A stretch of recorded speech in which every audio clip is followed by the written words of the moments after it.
경제브리핑 불편한 진실이 여러분의 확실한 두통 치료제가 되어드리겠습니다. 경제 뉴스가 연예 뉴스처럼 쉽게 들리는 그날까지. 경제브리핑 불편한 진실. 경제브리핑 불편한 진실 2월 1일 순서 시작하겠습니다. 벌써 한 달이 지났어요. 2월이네요. 그러니까 2월 첫날 새로운 각오를 또 해야 되지 않을까요? 더 많이 팔아보자. 뭘 팔아요? 우리가 팔 게 있나요? 우리 목소리를 팔아야죠. 목소리를 파는 건가요? 저는 목소리를 별로 팔 것까지는 없을 것 같은데. 박 PD의 아재 개그가 조금 더 많아졌으면 좋겠다 이런 생각은 하고 있거든요. 감정 노동이 심해집니다. 감정 노동이 심해져서 그렇군요. 그러면요 2월에 첫 방송 시작할 텐데요. 일단 서울신문이 전한 기사로 한번 애청자 여러분들과 생각을 해볼까 합니다. 서울신문이 며칠 전에 일본 소식을 전했는데요. 시즈오카현 신토메이 고속도로라는 데가 있다고 하더라고요. 정확히 어딘지 모르겠지만 이 고속도로에서요 이색적인 실험이 진행됐다고 합니다. 자동 운행 기술을 이용해서요 연달아 늘어선 3대의 트럭을요 한꺼번에 운행하는 실험. 다시 말씀드리면요 3대의 트럭을요 기차처럼 쫙 묶는데 문제는 맨 앞에 트럭에 운전자 한 명만 타고 그 뒤에 있는 2대의 트럭을 같이 운전하는 실험. 이런 실험을 했다는 거죠.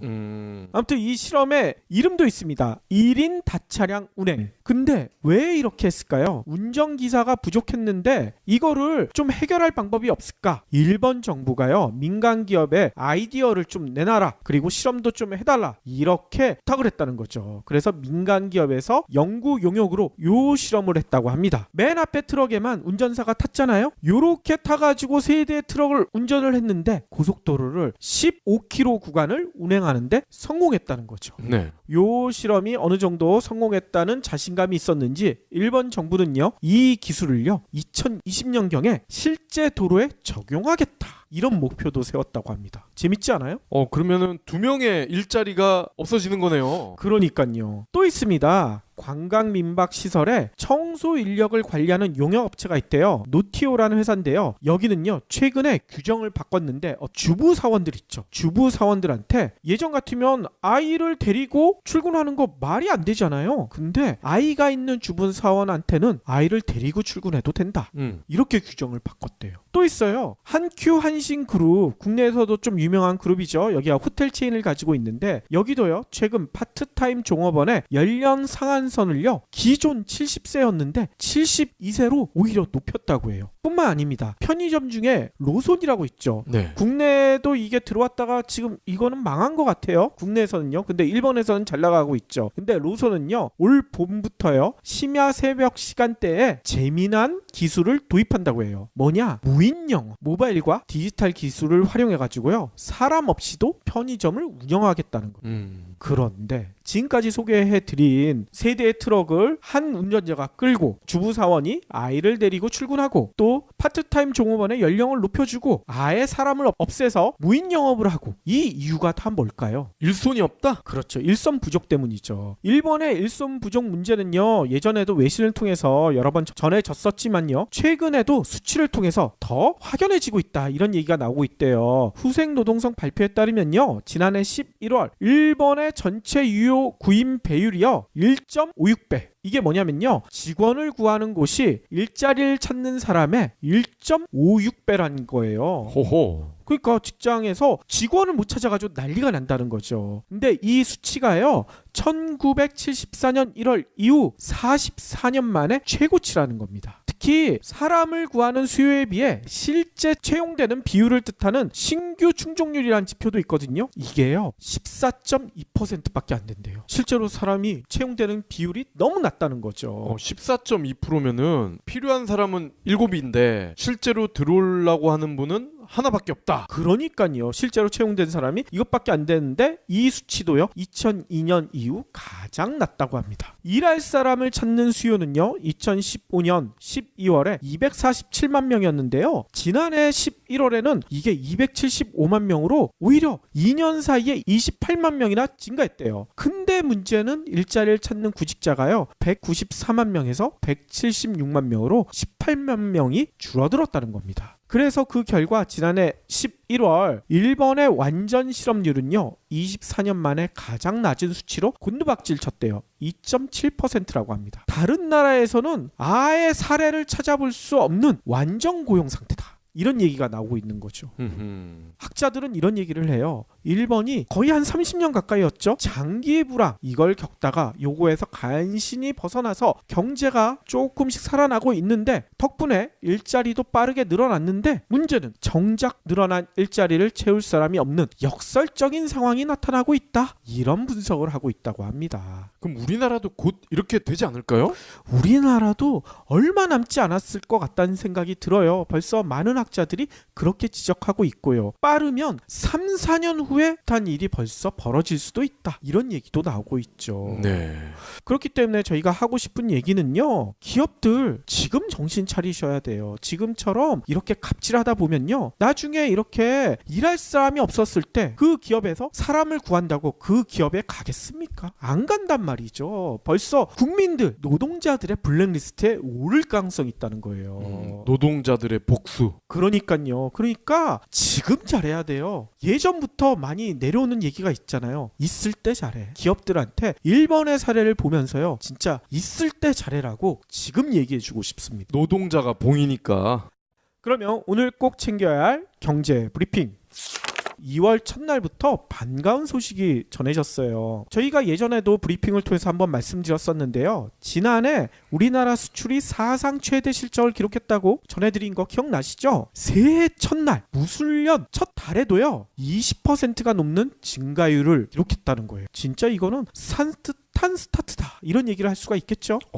생각보다 잘 나가요. 지난해 수출 실적이 워낙 좋아서요. 올해는 이게 한번 높으면 그것보다 더 높아야 되니까 기저효과 이것 때문에 상승세가 보통 둔화될 것이다. 전문가들이 이렇게 많이 예상을 했거든요. 근데 작년에 높았는데 올해는 더 높은 거야. 기저효과도 무시하고 더 높아진 거죠. 예상을 깨고 여전히 고공행진을 벌이고 있다. 이런 분석이 나오고 있다고 합니다. 산업통상자원부가요. 오늘 발표했는데요. 지난 1월 수출액이요 492억 1천만 달러. 작년 같은 기간보다 무려 22.2%나 증가했대요. 이는 역대 1월 수출 가운데 당연히 최대 실적이고요. 지난해 12월 수출 증가율 8.9%보다도 훨씬 높은 거예요. 2배가 훨씬 넘죠. 아울러 지난해 9월 이후 4개월 만에 수출 증가율이 두 자릿수로 회복됐다고 합니다. 그래서요 수출 상승세는 15개월 연속 기록을 이어가고 있다는 거죠. 품목은 아무래도 반도체가 먼저 생각이 나긴 하는데. 그렇죠. 우리나라가 수출 주요 품목 하면 보통 13개 품목을 꼽거든요. 그 중에 9개 품목이나 수출이 증가했다고 해요. 박 PD가 얘기한 대로 반도체가요. 장난 아니에요. 53.4%. 호호. 또 일반 기계도요. 27.8%. 석유화학도요. 18.4%. 컴퓨터도요. 38.6%. 9개 품목 모두 두 자릿수 증가율을 기록했다고 합니다. 특히나 아까 얘기했던 반도체, 일반 기계, 석유화학, 컴퓨터는요. 역대 1월 수출 가운데 최대치를 기록했대요. 고부가가치 품목의 수출도 호조세를 보였다고 합니다. MCP라고 하죠. 복합 구조칩 직접 회로 이런 게 있는데요. 이게요 증가율이요 무려 112.3%. 2배가 넘게 늘어났어요. 그리고 OLED 다들 알고 계시죠? 이것도요 17.2%. 이게 두 개 다 엄청 비싼 거거든요. 근데 이게 이렇게 많이 늘어났고요. 특히 증가율이 두 자릿수를 넘은 게 벌써 19개월 연속 신기록을 이어가고 있다는 거죠. 또 있죠. SSD, HDD 그 하드디스크를 대체하는 SSD도요 무려 79.3% 증가했다고 합니다. 뿐만 아니라요 화장품도 55.4%, 의약품도 51.1% 이렇게 수출이 크게 늘어났대요. 어디로 수출을 가장 많이 했나요? 우리가 보통 중국과의 사드 갈등 때문에 중국으로의 수출은 많이 줄어들 것이다 이렇게 보통 예상하고 있는데요. 네. 의외로요 중국 수출이요 24.5%가 늘어났다고 해요. 뿐만 아니라 아세안 인도 여기에 수출액도요 역대 1월 가운데 최대치. 중국도 당연히 역대 1월 가운데 최대치라는 거죠. 사드 탓에 수출이 안 된다. 이거는 다 뻥이었네요. 그러니까요. 일부에서는 앞으로 우리 경제 꼬꾸라들 것이다. 아예 고사를 지내는 것 같아요. 자꾸 우리 경제에 대해서 안 좋은 얘기들 많이 하고 있는데요. 경제가 점점 나아지고 있죠. 물론 2월에도 계속 이렇게 나아질 것이냐? 그거에 대해서는 이런 분석도 있어요. 2월에는 아무래도 설이 있잖아요. 그리고 달도 짧죠? 날짜 숫자도 짧죠? 그래서 조업일수가 2.5일 정도 감소하기 때문에 수출 증가세가 1월만큼은 안 될 것이지만 그래도 증가세는 이어갈 것이다. 이런 전망이 나오고 있다는 거죠. 네. 수출이 늘어나고 있으니까요. 한 가지 더 바람이 있다면요. 내수 경제까지는 아직 따뜻한 바람이 안 들어오는 것 같아요. 내수 경제도 빨리 수출처럼 살아났으면 좋겠다. 이런 바람이 있습니다. 내수 경제가 살아나려면 뭐가 필요하겠어요? 월급이 많아야죠. 월급이 많아야 되는데 저희가 어제도 말씀드렸었잖아요. 최저임금만 받는 핵심 소득원이요 80%에 육박한다고 했잖아요. 최저임금 제대로 줘야 내수 경제도 살아날 거라는 생각이 듭니다. 예, 이제 씨를 뿌렸으니까 이 파종을 하면 자라는데 시간이 걸릴 거 아닙니까? 그렇죠. 몇 달 뒤에는 이 효과도 수치로 확인을 할 수 있을 것 같아요. 그렇죠. 다음 소식입니다. 올해부터 출퇴근 중에 발생한 사고에 대해서 산재 처리가 가능해지면서 출퇴근 중에 실제로 이 자동차 사고가 발생을 하면 산재보험으로 처리하는 것이 유리한다고 합니다. 그러니까 출퇴근하는 과정도 일하고 있다. 이걸 인정해 주겠다는 거죠? 그렇죠. 지금까지는 자동차 보험 요걸로 처리를 대부분 했잖아요. 그렇죠. 산재가 안 되니까 당연히 자동차 보험을 한 건데 앞으로는 산재 처리가 가능해지는데 그럼 둘 중에 하나를 선택을 할 수가 있다는 얘기인데 산재가 훨씬 더 유리하다는 거죠. 고용노동부는 1일 운전자의 과실 정도에 따라서 보험금을 지급하는 자동차 보험과 달리 산재보험은 운전자의 과실과 관계없이 법에서 정하고 있는 보험급여를 지급한다. 자동차 보험에 없는 장애, 유족급여 이런 연금이 있어서 자동차 보험보다 유리하다. 이렇게 설명을 했어요. 특히 운전자의 과실률이 높거나 장애가 남는 큰 사고, 사망사고인 경우에는 산재보험이 압도적으로 유리하다고 합니다. 그러겠죠. 심지어 100% 과실로 판명이 나도 자동차 보험을 통해서는 보상 못 받죠. 하지만 산재보험으로는 보상이 가능하기 때문이라고 하네요. 그렇죠. 아니 이렇게 되면 어느 정도 우리가 혜택을 받을 수 있는지 예를 들어 주시면 좋을 것 같아요. 네. 하루 평균 임금이 10만 원인 A씨가 있다고 하죠. 퇴근을 하다가 사고가 나서 다발성 늑골골절로 90일간 휴업을 하고 요양치료를 한 경우에 자동차 보험은 본인 과실 비율에 따라서 지급 액수가 빵원에서부터 636만 원으로 달라진다고 합니다. 아하. 반면 산재보험은 본인 과실과 무관하게 705만 원의 휴업급여를 일정액으로 받을 수가 있어요. 그렇군요. 유족급여의 경우에도요. 자동차 보험과 산재보험 차이가 매우 큰데 하루 평균 임금이 10만 원인 B씨인 경우에 퇴근하다가 자동차 사고로 사망을 했다. 안타깝게 과실률은 20%다. 이때 배우자 35세인 경우에 이분이 받는 산재보험은 연금 형태로 지급이 돼서요. 자동차 보험보다 보장 수준이 높습니다. 연금으로 받는다는 얘기는 배우자가 오래 사실수록 받는 것도 더 많아질 수 있다는 얘기 아닐까요? 그렇죠. 오래 살수록 그 차이가 훨씬 커질 텐데 이 배우자가요. 만약에 65세에 사망을 하면 자동차 보험으로 받는 보험금은 2억 8,300만 원 정도지만 산재보험을 통해서는요. 5억 8천만 원을 받을 수가 있습니다. 이분이 10년을 더 산다. 75세까지 산다. 그러면 산재보험으로는 7억 7천, 자동차 보험으로는 2억 8천만 원. 이게 얼마가 차이 나는 거야? 거의 5억 원 아닙니까? 그러니까요. 고용부는요. 자동차 사고를 산재보험으로 처리하면 부수적으로 자동차 보험료 할증 정도가 감소하는 효과도 기대할 수 있다. 더불어 산재보험에서는 자동차 보험에는 없는 재요양제도, 재발 방지를 위한 합병증 관리제도 이런 것들을 통해서 치료를 마치고도 지원을 받을 수가 있다. 이렇게 강조를 했습니다. 그렇군요. 아니 저희가 예전에도 한번 말씀드린 바가 있는 것 같은데요. 핀란드 같은 나라에서는요. 근무 시간을 따질 때 출퇴근 시간까지 합쳐가지고 근무 시간을 따진다는 얘기 그렇죠. 기억나시죠? 그렇 노동자가 일을 하기 위해서 출퇴근하는 거 이것도 당연히 노동의 일부다 이렇게 인정해 주는 건데 우리는 그렇게까지는 안 가겠지만 그렇게 일자리를 가다가 교통사고가 나는 거에 대해서는 기업에서 보상해 주는 게 정상이 아닐까 이런 생각이 들어요. 기존에는 알아서 해라 자동차 보험으로 알아서 처리해라 했지만 앞으로는 이렇게 산재를 통해서 기업에서도 어느 정도 일정 부담을 한다는 거 저는 제대로 바뀐다는 생각이 들어요. 예. 근데 악덕 기업주들은 산재보험 이러면 또 치를 떨잖아. 그렇죠. 그래서 정부한테 더 부탁드리고 싶은 거는요. 이렇게 산재 처리했을 때 노동자들한테 문제 삼는 그런 기업이 있으면 바로 시정 조치할 수 있도록 그런 강력한 감시까지 좀 해주셨으면 좋을 것 같아요. 박PD나 저나 자가가 아니잖아요. 네. 전세를 살고 있기 때문에 항상 이런 걱정을 하고 있죠. 나중에 전세 뺄 때 이 전세금 제대로 받을 수 있을까? 그럴 때 그거를 대비하기 위해서 전세 보증금, 반환 보증 이런 거를 가입하시려는 분들이 꽤 계시죠. 그렇죠. 근데 이거를 또 가입하려고 하면요. 집주인들이 이거 왜 가입하려고 해요? 날 못 믿어요? 이렇게 나올 수가 있다는 거예요. 그런데 앞으로는요. 이렇게 전세 보증금, 반환 보증을 가입할 경우 임대인인 집주인의 동의를 받을 필요가 없어진다고 합니다. 그러니까 전세 사시는 분들이 원하면 마음대로 가입할 수가 있다는 거죠. 뿐만 아니라요. 보증금 한도도요. 수도권 같은 경우에는 7억 원까지, 지방 같은 경우에는 5억 원까지 상향시켰다는 거예요.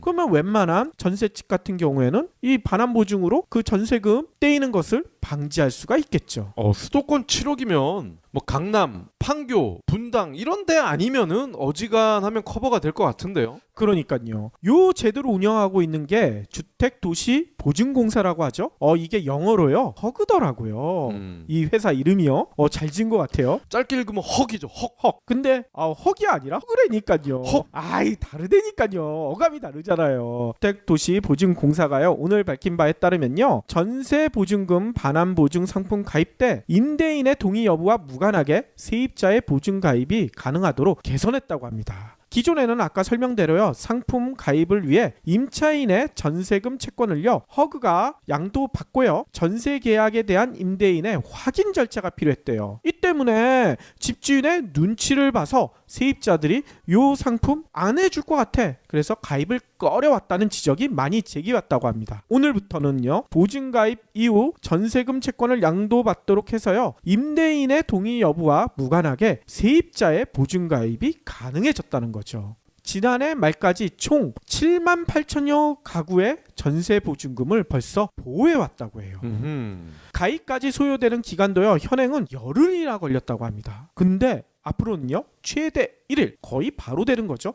대폭 줄였다는 겁니다. 또 저소득, 신혼, 다자녀 가구 등 사회 배려 계층에 대한 보증료를요 할인해 준대요. 이거를 40%로 확대해서 가입하는데 좀 부담을 덜어준다고 해요. 이에 따라요 전세 보증금이요 2억 원인 아파트 임대차 계약을 체결한 신혼부부는요 월 내는 보증료가 얼마인 줄 아세요? 13,000원.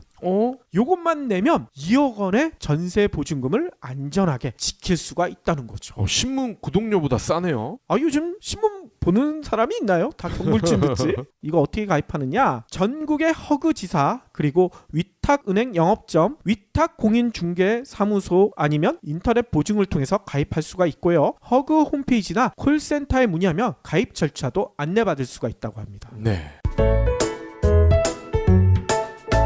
오늘의 섹션 시작할 텐데요. 어제 새우가 고래를 먹었더라고요. 그렇죠. 그 얘기를 해주실 거죠. 맞습니다. 새우가 어떻게 고래를 먹을 수가 있을까요? 조선시대만 보더라도요. 왕들이 대부분 일찍 죽었어요. 그랬었죠. 물론 영조와 같은 아주 특이한 케이스가 있긴 하지만 대체로 50대, 40대 이때 많이 돌아가셨더라고요. 심지어는 20대에 돌아가신 왕들도 계세요. 네. 근데 이렇게 단종과 같은 영조와 같은 예외적인 경우를 빼면 왜 왕들이 이렇게 일찍 죽었을까 궁금하지 않으세요? 이유가 있나요? 오늘 다룰 내용 중에 하나인데요. 승자의 저주. 요거를 오늘 살펴볼 거거든요. 조선시대 왕은 일반적인 남자들에 비하면 모든 스펙이 압도적이죠. 그렇죠. 뭐 얼굴이야 지 마음대로 안 되겠지만 얼굴을 뺀 나머지 스펙은 압도적일 겁니다. 그렇다 보니 뭐 왕의 씨가 어쩌고 저쩌고 이러면서 후궁을 엄청 들이죠. 그러다 보니 자식들도 많아요. 그러려면은 뭔가 밤에 많은 일화가 있겠죠. 어떤 일화가 있나요? 자식들이 많으려면 밤에 뭔가 있어야 될 거 아닙니까? 그러니까 그게 뭔가요? 그러다 보면은 당연히 이 신체 대사 기능이라든지 영양적인 문제로 인해서 몸에 안 좋은 영향을 끼칠 가능성이 매우 크다는 거야. 왕이니까 여성을 독식을 하게 된다는 거야. 이 표현이 좀 이상할 수도 있지만 뭐 대충 어떤 의미인지는 아시겠죠? 그렇기 때문에 저는 왕들이 일찍 죽었다. 여기에 500원을 걸겠어요. 행동경제학의 대표적인 저자죠. 학자이면서 리처드 세일러. 이분이 얼마 전에 우리가 노벨상 수상 특집도 한번 했었잖아요. 그랬었죠. 넛지를 쓰신 분. 근데 이분이 유명해지신 계기가 바로 승자의 저주거든요. 1992년에 승자의 저주라는 개념을 전 세계적으로 알리신 분이거든요. 승자가 내리는 저주, 뭐 이렇게 생각을 할 수도 있는데 그게 아니라 승자에게 가해지는 저주를 뜻합니다. 그렇죠. 세일러는요, 입찰 가격을 터무니없이 높게 써내고 당첨이 됐는데 경쟁적으로 높게 써낸 가격 때문에 적자가 발생해서 실제로는 손해를 어마어마하게 받는 경우, 이러한 경우를 들었거든요. 승자 독식. 우리가 기존에 알고 있던 거는 승자 독식일 겁니다. 그렇죠. 이것과는 완전히 상반된 개념인 거죠. 그러니까 왕이라고 해서 부러워할 필요가 없어요. 왕이 아닌 사람들은. 승자의 저주의 대표적인 케이스가 우리나라에도 있죠. 많습니다. 근데 이 재벌 중에 아주 독보적인 그룹이 있어요. 승자의 저주와 관련해서. 바로 금호아시아나입니다. 이 금호아시아나는요, 대우건설도 먹었죠? 예전에 대한통운도 먹었죠. 그랬었죠. 이 굵직굵직한 회사들을 무리를 해가면서 먹었는데 결국 채했잖아요. 금호아시아나 그룹의 박삼구 회장이요, 2006년에 대우건설 M&A에 뛰어들면서 무모할 정도의 투자를 결행을 했거든요. 당시 대우건설 주식이 주당 14,000원이었어요. 박 회장은 90% 이상의 프리미엄을 붙인 26,000원에 매입을 결정합니다. 와, 그러면 대우건설의 몸값이 엄청 뛸 것 같은데요? 예, 아무리 경영 프리미엄이 있다고는 하지만 거의 2배를 주는 것은 너무 무모하지 않나요? 그러니까요. 이때 금호는요, 대우건설 몸값이 6조 원 상당으로 뛰어오르면서 자체 조달한 금액이 2조 9천억이었거든요. 어림도 없잖아요. 나머지 3조 5천억 원을 재무적 투자자에게 의존을 하게 됩니다. 이 재무적 투자자는 금호를 보고서 돈을 그냥 막 빌려줄까요? 그럴 리가 없죠. 이때 금호는요, 자금을 조달받는 조건으로 풋백 옵션을 내세웁니다. 2009년에 12월 15일 만기로 대우건설 주식을 주당 34,000원에 되사주겠다. 와, 그러면 이 사람들은 가만히 앉아서 주당 8,000원은 무조건 수익이네요. 그렇죠. 이렇게 불로소득이 확실히 보장이 되니까 3조 5천억이라는 어마어마한 돈을 쏴준 거 아니겠습니까? 야하. 그러면 금호는 이런 생각을 하는 거죠. 야, 설마 우리가 주식 가격이 34,000원보다 떨어질까? 더 나오면 더 나오겠지. 이러한 긍정적인 마인드로 이러한 계약을 한 거죠. 자, 그런데요, 금호가 대우를 인수했습니다. 하필 2008년 미국 서브프라임 모기지 한파가 불어닥치네. 전 세계 경제가 얼어붙고요. 대우건설 주가는요, 2009년 3월 10,000원 수준으로 급락을 합니다. 아이고. 그러면 금호는요, 대우건설 주식을 주당 24,000원이 넘는 손해를 보면서 되사줘야 돼. 이건 의무니까. 그렇죠. 이렇게 계약을 했잖아요. 손해보는 장사를 의무적으로 해야 되는데 그러다 보니까 5조에서 6조 원 상당의 돈이 더 필요하게 됐다는 거야. 꾼돈의 거의 1.5배가 더 나가게 된 겁니다. 그러겠군요. 그래서 결과적으로 어떻게 됐습니까? 금호의 계열사 금호생명, 현재 KDB 생명이죠. 이런 데를 다 매각을 하게 되는 겁니다. 자, 그리고 대한통운도 인수를 했다고 말씀을 드렸는데 대한통운도요, 돈을 너무 많이 써버렸어. 경쟁자를 따돌리기 위해서. 결국 손해를 많이 보다가 2011년 CJ에게 넘어갔습니다. 뿐만 아니라 금호와 아시아나 그룹의 모테와 비슷한 금호타이어 네. 이것도 지금 팔라고 하고 있다면서요. 맞습니다. 이게 알짜배기 회사인데 얼마나 돈이 없으면 이것까지 팔려고 하겠어요. 그러니까요. 그런데 이 금호타이어 매각도 수년째 난항을 겪고 있죠. 아하. 왜냐면 가만 놔두면 더 떨어질 것 같으니까. 그렇죠. 자, 여기에 롯데도 이름을 올립니다. 작년이죠. 업계 1위인 롯데 면세점 특허 기간이 5년인데 보통은 이 5년의 기간 동안 5분의 1을 나눠서 돈을 준단 말이죠. 근데 롯데가 꼼수를 썼어요. 3년 차 때부터 우리는 몰빵으로 주겠다.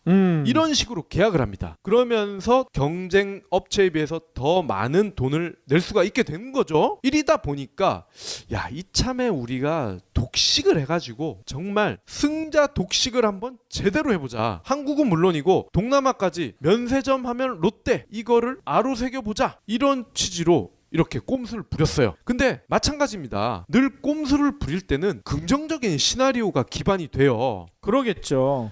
이 롯데는 어떤 꼼수를 부렸냐면은 1, 2년 차 때는요 거의 25% 정도의 돈만 내는 거죠. 그러면 75%를 덜 내는 거 아니겠어요? 그렇죠. 이거를 3년차, 4년차, 5년차에 몰아서 주겠다. 그러니까 물건을 파는 사람 입장에서도 이거 나쁘지 않은데? 뭐 총액 측면에서 손해를 보는 것도 아니고 다만 1, 2년차 때는 조금 덜 들어온다. 그 정도거든요. 근데 롯데는 1, 2년차 때 이렇게 새로운 면세점을 세웠을 때는 아무래도 홍보도 덜 됐고 마케팅도 덜 됐기 때문에 매출이 크진 않을 것이다. 다만 3년차가 지나면 매출이 급성장하지 않을까? 이렇게 생각을 한 겁니다. 근데 실제로는요 롯데의 생각과는 정반대로 돌아갔죠. 그래요? 급기야 롯데 면세점이 작년에 그랬잖아요. 우리가 이렇게 하긴 했는데 깎아달라. 매출이 이렇게 낮은데 니네도 보고 있지 않느냐. 매출이 이렇게 낮은데 어떻게 원래 약속한 대로 그 돈을 다 줄 수가 있겠느냐. 너네도 양심이 조금은 있지 않니? 제안은 먼저 롯데 쪽에서 했잖아요. 그렇죠. 양심 없는 건 롯데 쪽이죠. 당연히 채권자 측에서는 씨알도 안 먹혔죠. 야, 그런 게 어딨어 엄마, 낼 거네. 이렇게 됐습니다. 결국 롯데 면세점도요 승자의 저주에 걸린 거죠. 자, 그리고 하나가 더 있더라고요. 두산 인프라코어. 아하. 여기가 2007년에 미국의 중장비 업체죠. 밥캣. 이 밥캣을 5조 원에 당시로는 어마어마한 큰 돈으로 인수를 했는데 이때도 두산이 다 지들 돈이 아니었더라고. 그랬군요. 빚을 엄청나게 냈습니다. 예. 물론 밥캣을 우리가 먹었으니까 이제 매출이 엄청나게 오르지 않을까? 그때 은행빚 갚으면 돼. 이렇게 생각을 한 거죠. 근데 오히려 매출이 생각만큼 많이 안 나오는 거야. 그러면서 재무 위기에 빠졌고요. 급기야 작년에 그 유명한 사람이 미래다 이 광고를 배신하는 신입사원 구조조정이라는 전대미문의 경영 실패, 이거를 국내외에 각인을 시켰죠. 그랬었죠. 이 얘기를 왜 제가 지금까지 해왔냐? 새우가 고래를 먹었다. 어제 호반건설이 대우건설 인수를 사실상 확정을 했죠. 호반건설 하면은 춘천에 있는 회사인가? 춘천 호반. 호반의 도시니까 뭐 어디 춘천에서 좀 잘 나갔던 건설사인가 이렇게 생각하실 수도 있는데요. 베르디움 이 브랜드 들어보셨나요? 들어봤죠. 예, 호반 베르디움 그 아파트를 만든 회사가 호반건설입니다. 그렇죠. 광주 전남 지역을 기반으로 하는 중견 건설사예요. 1989년에 직원 5명으로 지방 임대주택 사업자로 시작을 했는데 지금은요 시공 능력 평가가 13위까지 오른 거대 건설사가 됐죠. 와, 한 25년 만에 엄청나게 컸군요. 예, 5명으로 시작했는데 이 정도까지 왔다는 게 참 신기해요. 아니 그러니까 박 PD의 꿈도 이게 불가능한 게 아니에요. 우리도 둘이서 시작했지만 한 네. 25년 후에는 JTBC와 맞먹지 않을까. 박 PD의 꿈이 그거잖아요. JTBC 인수? 그렇죠. 그럼 우리 손석희 형님이랑 같이 진행하는 거예요? 3인 체제. 그것도 괜찮네요. 그래요? 두 분이 하시고 저는 그냥 엔지니어만 하면 안 될까요? 박 PD가 하고 제가 빠질게요. 작년 기준에 자산 총액이 7조를 넘으면서요 대기업 집단으로도 이름이 올라갔고요. 재계서열 47위. 와, 진짜 장난 아닌 회사네요. 네, 작년 말 누적으로요 자기 자본이 5조 3천억 원으로요 재무 구조가 우량합니다. 자, 근데요. 금호건설이 대우를 먹었던 것처럼 호반도 금호와 비교를 했을 때 오히려 금호보다 더 체급이 작아요. 호반과 대우가 한 배를 타면요, 시공 순위가요 3위로 껑충 뜁니다. 대우가 워낙 큰 회사다 보니까 3위로 껑충 뛰는데요, 1위 삼성물산, 2위 현대건설과 비교를 해봐도요 큰 차이가 안 난다는 거야. 와하. 그러니까 인수를 해서 정말 이 호반건설이 승자의 저주에 빠지지만 않는다면 어쩌면 현대건설 정도는 빠른 시간 내에 제낄 수도 있다는 거죠. 금호가 대우건설을 인수했을 때 덩치 차이가 10배였거든요. 예. 10배. 근데 지금 호반과 대우건설을 비교해 보니까요 10배가 조금 더 나더라고요. 아하. 그러니까 어쩌면 나쁜 쪽으로 시나리오를 써보면요 금호보다 더 안 좋은 승자의 저주에 빠질 수도 있다. 물론 호반건설도요 이번에 승자의 저주를 피하기 위해서 꼼수라면 꼼수고 안전장치라면 안전장치고 이 비상대책을 마련은 했더라고요. 어떤 대책이 있나요? 지분 50% 가운데 40%를 먼저 인수를 합니다. 그럼 10%가 남잖아요. 정확히는 10.75%인데 이 지분은요 2년 뒤에 인수를 한다는 겁니다. 이렇게 되면요 당장 들어가는 인수 대금이 최소화되면서 산업은행과 공동 경영을 하는 형태로 위험 부담을 줄일 수가 있다는 거죠. 그렇군요. 공동 경영을 하다 보면은 아무래도 독박은 쓰지 않을 거 아닙니까? 최악의 경우에 경영 성과가 나쁘더라도. 대우건설이 사는에 빌린 차입금이요 5,300억 원인데 이 차입금 상환 부담도 덜 수가 있는 거예요. 일단은 공동 경영이니까. 그렇군요. 산업은행은요 다음 달 호반건설과 MOU를 체결하고 정밀 실사를 거쳐서요 최종 매매 계약 조건을 확정한 뒤에 매매 계약을 마무리할 예정입니다. 자, 근데 이 투자의 기재인 워런 버핏 버크셔 해서웨이 회장이 아주 꿀팁을 이미 남겨놓으셨더라고요. 어떤 꿀팁이에요? 승자의 저주를 피하는 꿀팁. 경매에는 절대 참여하지 마라. 어허. 그러니까 M&A도 사실상 경매잖아요. 그렇죠. 그러니까 M&A도 하지 말란 얘기예요. 하지만 경매를 피할 수가 없는 상황이라면 M&A를 꼭 해야 되는 상황이라면은 최고 평가액을 정해라. 그리고 거기서 20%를 빼라. 무조건 20%는 깎아라. 네, 거기서 단 1센트도 더하지 마라. 이런 꿀팁을 이미 하셨더라고요.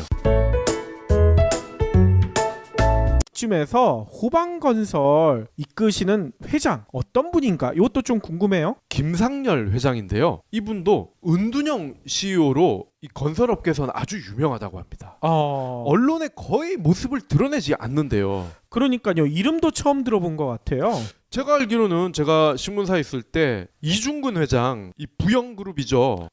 지금 뭐 생일이라고 재판 안 나가겠다고 버티는 분? 예, 지금 뭐 구설수에 올라 있긴 한데 이분이 언론 노출이 굉장히 빈번한 분이었거든요. 장난 아니었죠. 네, 그래서 저는 사실 부영그룹하고 사랑으로라는 브랜드를 전혀 몰랐어요. 근데 보도자료 처리하면서 이 회장님과 브랜드를 알게 됐거든요. 거의 3일에 한 번씩 날라오더라고요. 무슨 착한 일을 했다 그러면 항상 주어가 이중근 회장 어쩌고 저쩌고 이렇게 시작했던 기억이 납니다. 근데 이 김상열 회장은 완전히 반대되는 그런 분이라는 거죠. 알고 보니까요 이분이 건설업계의 대표적인 자수성가형 기업인이더라고요. 그래요? 1961년 전남 보성에서 태어나셨고요. 광주고를 6년 만에 졸업을 했대. 오이? 3년을 꿇었다는 얘기잖아. 그만큼 가정 형편이 어려웠다는 얘기겠네요. 그렇습니다. 학교를 제대로 다니지 못할 만큼 가난했다는 얘기죠. 그런데 건설업에 관심이 원래 많아서요. 조선대 건축공학과를 졸업한 뒤에 바로 중소건설사에서 일을 시작했습니다. 학창시절 자기가 워낙 가난했던 이 점을 지금도 잊지 않아서요. 1999년 기업의 이유는 사회에 환원한다 이러한 이념으로 사재 10억 원을 출연을 해서 호반 장학재단을 설립을 했어요. 가정 형편이 어려운 자기와 비슷했던 그런 후배들에게 현재까지 120억 원의 장학금을 보험을 지급해오고 있다는 겁니다. 그래요? 호반 장학재단은요 18년 동안 6,800여 명에게 장학금을 줬고요. 현재 출연 자산이 145억 원, 평가 자산이 910억 원에 이르는데 국내에 장학재단들 많이 있죠? 너도 나도 장학재단 하나쯤은 다 하고 있잖아. 그렇죠. 아까 얘기했던 이중근 회장도 장학재단 있다고 여러 번 보도자료가 오더라고요. 이렇게 너도 나도 다 하고 있는데 장학금을 받아본 사람이 수혜자가 이렇게 많기도 하거니와 받은 사람이 고마워하는 재단이 드물다는 거야.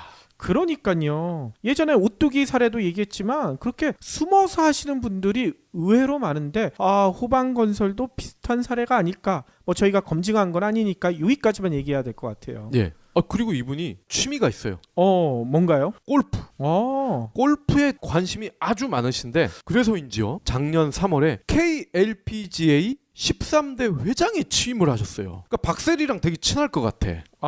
그럴까요? 골프의 남다른 애정으로요. 여주 스카이밸리 CC, 하와이 와이켈레 CC, 호반건설 골프단도 운영을 하고 있다고 합니다. 그렇군요.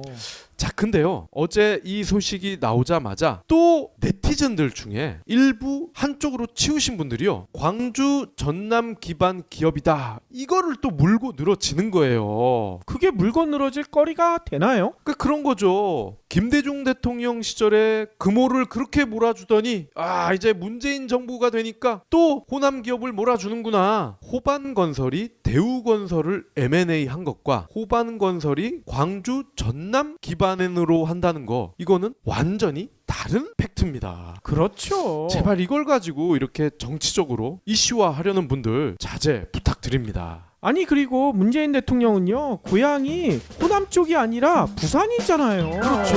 사람이 먼저다.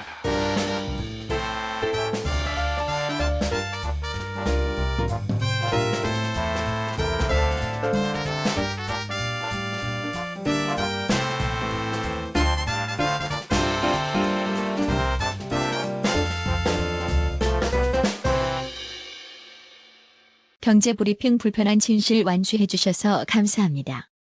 하트 2첩, 댓글 남기기, 계좌 후원 등 다양한 방법으로 힘을 보태주세요. 계좌 정보는 경제브리핑 팟빵 공지 코너에 있습니다.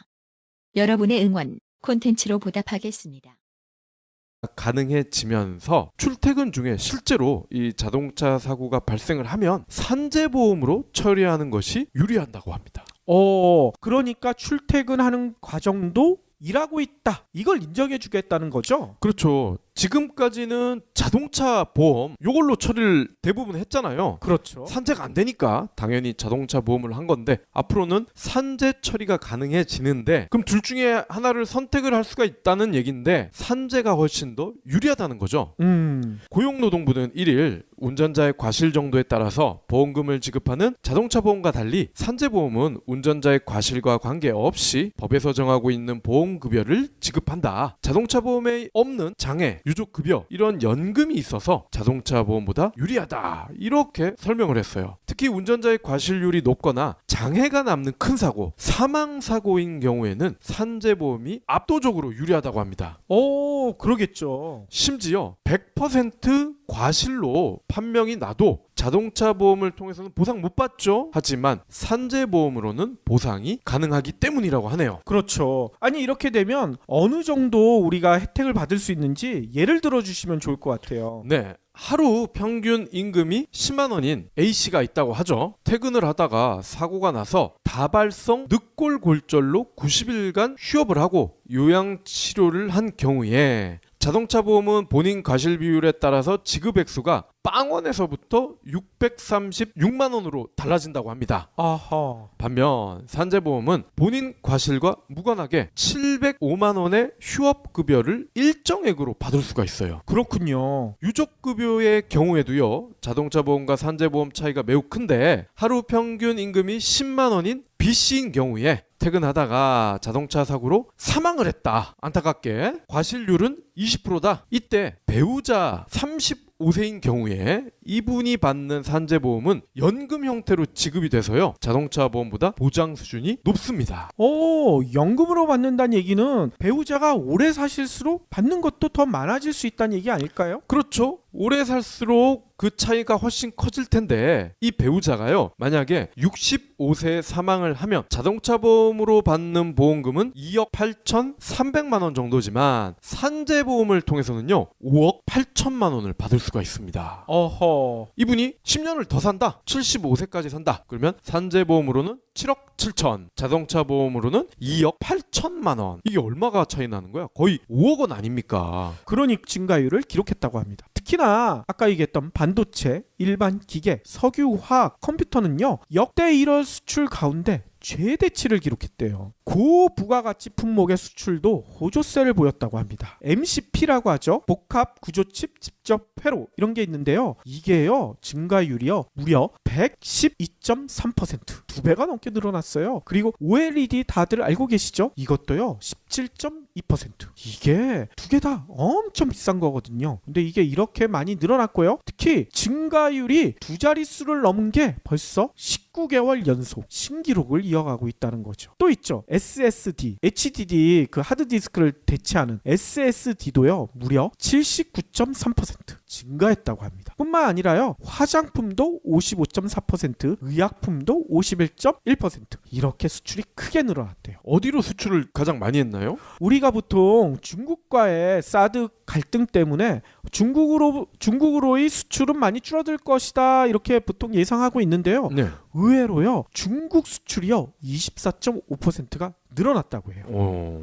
뿐만 아니라 아세안, 인도 여기의 수출액도요. 역대 1월 가운데 최대치. 중국도 당연히 역대 1월 가운데 최대치라는 거죠. 사드 탓에 수출이 안 된다. 이거는 다 뻥이었네요. 그러니까요. 일부에서는 앞으로 우리 경제 꼬꾸라들 것이다. 아예 고사를 지내는 것 같아요. 자꾸 우리 경제에 대해서 안 좋은 얘기들 많이 하고 있는데요. 경제가 점점 나아지고 있죠. 물론 2월에도 계속 이렇게 나아질 것이냐? 그거에 대해서는 이런 분석도 있어요. 2월에는 아무래도 설이 있잖아요. 그리고 달도 짧죠. 날짜 숫자도 짧죠. 그래서 조업일수가 2.5일 정도 감소하기 때문에 수출 증가세가 1월만큼은 안 될 것이지만 그래도 증가세는 이어갈 것이다. 이런 전망이 나오고 있다는 거죠. 네. 수출이 늘어나고 있으니까요. 한 가지 더 바람이 있다면요. 내수 경제까지는 아직 따뜻한 바람이 안 들어오는 것 같아요. 내수 경제도 빨리 수출처럼 살아났으면 좋겠다. 이런 바람이 있습니다. 내수 경제가 살아나려면 뭐가 필요하겠어요? 월급이 많아야죠. 월급이 많아야 되는데 저희가 어제도 말씀드렸었잖아요. 최저임금만 받는 핵심 소득원이요. 80%에 육박한다고 했잖아요. 최저임금 제대로 줘야 내수 경제도 살아날 거라는 생각이 듭니다. 네, 이제 씨를 뿌렸으니까 이 파종을 하면 자라는데 시간이 걸릴 거 아닙니까? 그렇죠. 몇 달 뒤에는 이 효과도 수치로 확인을 할 수 있을 것 같아요. 그렇죠.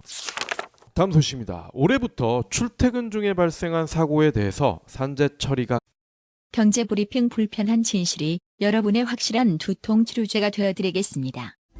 경제 뉴스가 연예 뉴스처럼 쉽게 들리는 그날까지 경제브리핑 불편한 진실.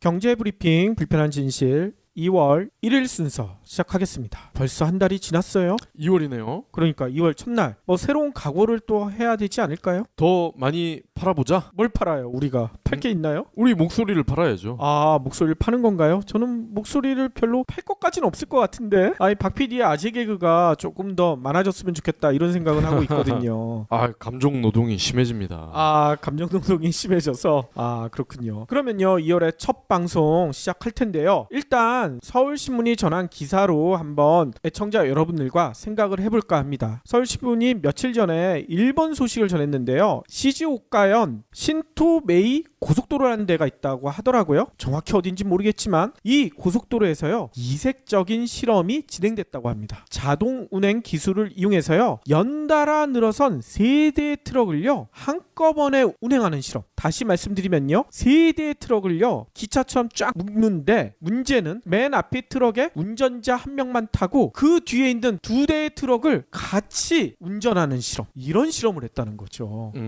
아무튼 이 실험에 이름도 있습니다. 1인 다차량 운행. 근데 왜 이렇게 했을까요? 운전기사가 부족했는데 이거를 좀 해결할 방법이 없을까? 일본 정부가요, 민간 기업에 아이디어를 좀 내놔라, 그리고 실험도 좀 해달라, 이렇게 부탁을 했다는 거죠. 그래서 민간 기업에서 연구 용역으로 요 실험을 했다고 합니다. 맨 앞에 트럭에만 운전사가 탔잖아요. 요렇게 타가지고 3대의 트럭을 운전을 했는데 고속도로를 15km 구간을 운행하는데 성공했다는 거죠. 네. 요 실험이 어느 정도 성공했다는 자신감이 있었는지 일본 정부는요, 이 기술을요 2020년경에 실제 도로에 적용하겠다, 이런 목표도 세웠다고 합니다. 재밌지 않아요?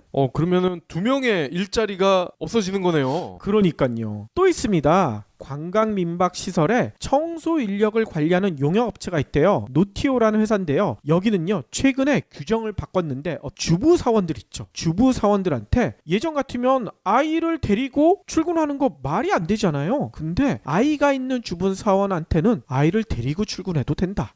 이렇게 규정을 바꿨대요. 또 있어요. 한큐 한신그룹, 국내에서도 좀 유명한 그룹이죠. 여기가 호텔 체인을 가지고 있는데 여기도요, 최근 파트타임 종업원의 연령 상한선을요, 기존 70세였는데 72세로 오히려 높였다고 해요. 뿐만 아닙니다. 편의점 중에 로손이라고 있죠. 네. 국내에도 이게 들어왔다가 지금 이거는 망한 것 같아요. 국내에서는요. 근데 일본에서는 잘 나가고 있죠. 근데 로손은요, 올 봄부터요, 심야 새벽 시간대에 재미난 기술을 도입한다고 해요. 뭐냐? 무인 영어, 모바일과 디지털 기술을 활용해가지고요, 사람 없이도 편의점을 운영하겠다는 거예요.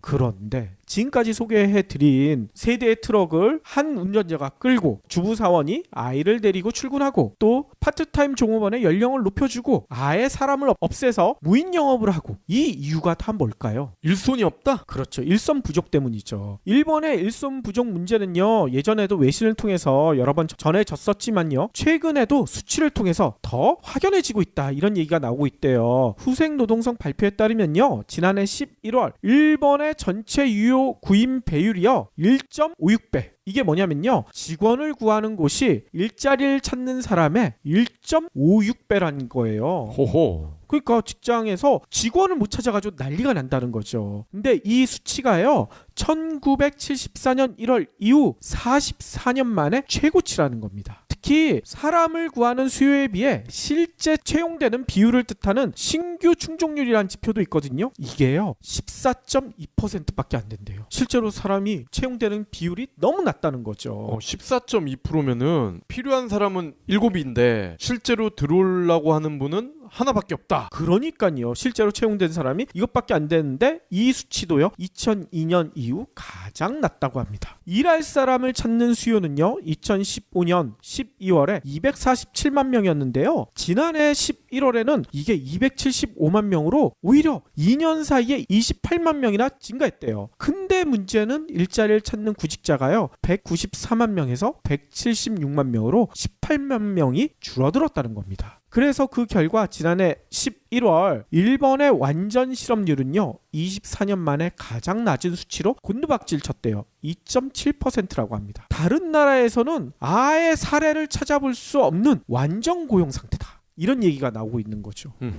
학자들은 이런 얘기를 해요. 일본이 거의 한 30년 가까이였죠. 장기 불황 이걸 겪다가 요거에서 간신히 벗어나서 경제가 조금씩 살아나고 있는데 덕분에 일자리도 빠르게 늘어났는데 문제는 정작 늘어난 일자리를 채울 사람이 없는 역설적인 상황이 나타나고 있다, 이런 분석을 하고 있다고 합니다. 그럼 우리나라도 곧 이렇게 되지 않을까요? 우리나라도 얼마 남지 않았을 것 같다는 생각이 들어요. 벌써 많은 학자들이 그렇게 지적하고 있고요. 빠르면 3, 4년 후에 단 일이 벌써 벌어질 수도 있다, 이런 얘기도 나오고 있죠. 네. 그렇기 때문에 저희가 하고 싶은 얘기는요, 기업들 지금 정신 차리셔야 돼요. 지금처럼 이렇게 갑질하다 보면요, 나중에 이렇게 일할 사람이 없었을 때 그 기업에서 사람을 구한다고 그 기업에 가겠습니까? 안 간단 말이죠. 벌써 국민들, 노동자들의 블랙리스트에 오를 가능성이 있다는 거예요. 노동자들의 복수. 그러니까요. 그러니까 지금 잘해야 돼요. 예전부터 많이 내려오는 얘기가 있잖아요. 있을 때 잘해. 기업들한테 일본의 사례를 보면서요. 진짜 있을 때 잘해라고 지금 얘기해주고 싶습니다. 노동자가 봉이니까. 그러면 오늘 꼭 챙겨야 할 경제 브리핑. 2월 첫날부터 반가운 소식이 전해졌어요. 저희가 예전에도 브리핑을 통해서 한번 말씀드렸었는데요. 지난해 우리나라 수출이 사상 최대 실적을 기록했다고 전해드린 거 기억나시죠? 새해 첫날 무술년 첫 달에도요 20%가 넘는 증가율을 기록했다는 거예요. 진짜 이거는 산뜻한 스타트다 이런 얘기를 할 수가 있겠죠. 생각보다 잘 나가요. 지난해 수출 실적이 워낙 좋아서요. 올해는 이게 한번 높으면 그것보다 더 높아야 되니까 기저효과 이것 때문에 상승세가 보통 둔화될 것이다. 전문가들이 이렇게 많이 예상을 했거든요. 근데 작년에 높았는데 올해는 더 높은 거야. 기저효과도 무시하고 더 높아진 거죠. 예상을 깨고 여전히 고공행진을 벌이고 있다. 이런 분석이 나오고 있다고 합니다. 산업통상자원부가요. 오늘 발표했는데요. 지난 1월 수출액이요 492억 1천만 달러. 작년 같은 기간보다 무려 22.2%나 증가했대요. 이는 역대 1월 수출 가운데 당연히 최대 실적이고요. 지난해 12월 수출 증가율 8.9%보다도 훨씬 높은 거예요. 2배가 훨씬 넘죠. 아울러 지난해 9월 이후 4개월 만에 수출 증가율이 두 자릿수로 회복됐다고 합니다. 그래서요 수출 상승세는 15개월 연속 기록을 이어가고 있다는 거죠. 품목은 아무래도 반도체가 먼저 생각이 나긴 하는데. 그렇죠. 우리나라가 수출 주요 품목 하면 보통 13개 품목을 꼽거든요. 그 중에 9개 품목이나 수출이 증가했다고 해요. 박 PD가 얘기한 대로 반도체가요. 장난 아니에요. 53.4%. 호호. 또 일반 기계도요. 27.8%. 석유화학도요. 18.4%. 컴퓨터도요. 38.6%. 9개 품목 모두 두 자릿수